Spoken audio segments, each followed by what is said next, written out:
All right, so factoring this. When we're looking at this, we want to do what I like to call the field goal post method. It doesn't look like there's any number that's going to go into all of these numbers. 51 is prime, right? I think 51 is prime. 3 and 17, yeah. So it's pretty close to prime.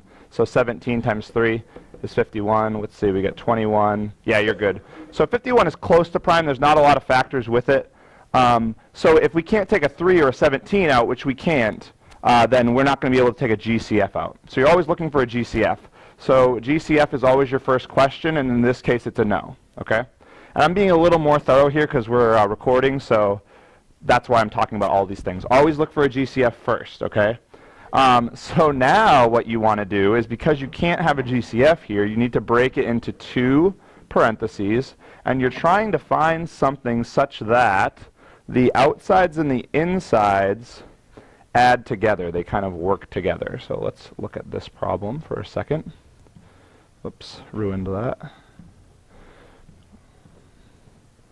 Okay, so what you're going to want to do is take the factors of this and put them in first. So what are our options for it? Let's just list that. So I'm going to get rid of this kind of stuff here because we already talked about that.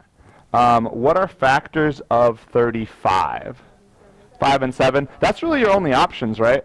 Well, actually, wait. 5 and 7 and 35 and 1. So it's either going to be 5 and 7 or 35 and 1. I'm going to try this first. So I'm going to put 5x and 7x because they multiply to that.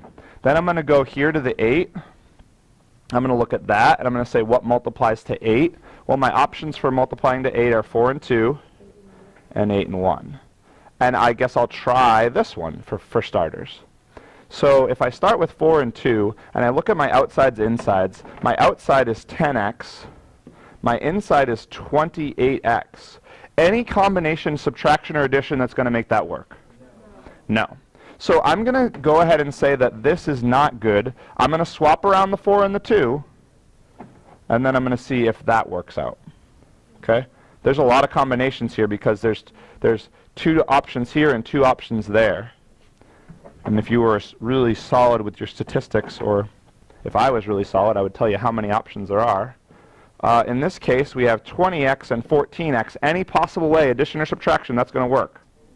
Okay, so what I want to do is I stuck with the 5 and 7 because I thought it was good, but I'm going to slowly say that this is not it, and I'm going to go to try this still with the 5 and the 7.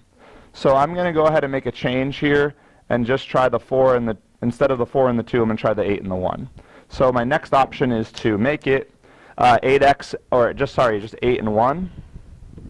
That gives me, let's see, 7 times 8 is 56, and this is 5. Oh, this is a good thing, right? How come that's a good thing? Because 56 minus 5 is 51. So if I had a negative 56 and a positive 5, I would get my magical negative 51. So I want a negative 56 means I want a negative here and a positive here. Let's just really quickly talk about this. Do these multiply to that? Yes, so that's a good thing.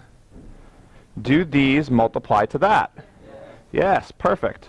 And then the last question, which we already answered, do these add to that? Good. So we've factored it completely. We've got a good thing here going on. So what I'm going to do is I'm going to rewrite that 5x minus 8, and then 7x plus 1 equals 0. So we're in pretty good shape here. What I want to do is just kind of check off what we've done. We set the right to 0, it already was. We factored the left, and now we need to set the factors equal to 0. So this side has to equal 0, and this has to equal 0.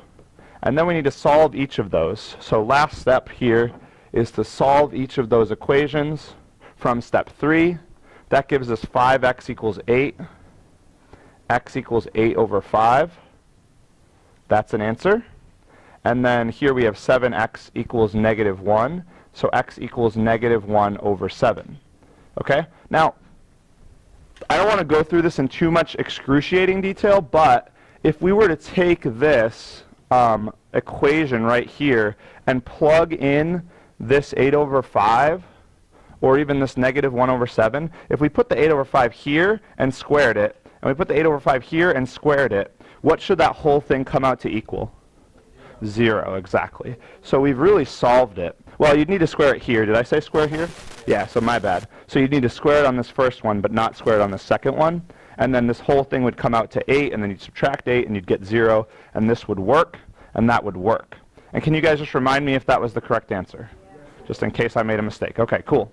So that is it. We'll kind of wrap up this video here, and we'll see you soon. Sure.